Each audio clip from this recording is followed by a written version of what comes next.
estamos diante da Consellería de Sanidade porque a atención primaria está nunha situación límite, xa non se pode máis, o persoal que traballa na sanidade non pode soportar máis que a Consellería continúe sin tomar medidas reais e que se perciban na atención á poboación.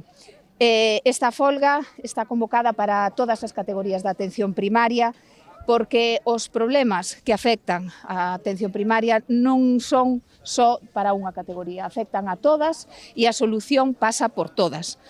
Temos un problema serio co persoal médico, pero tamén co persoal de enfermería, co persoal administrativo, temos un problema nos centros de saúde e temos un problema nos PACs.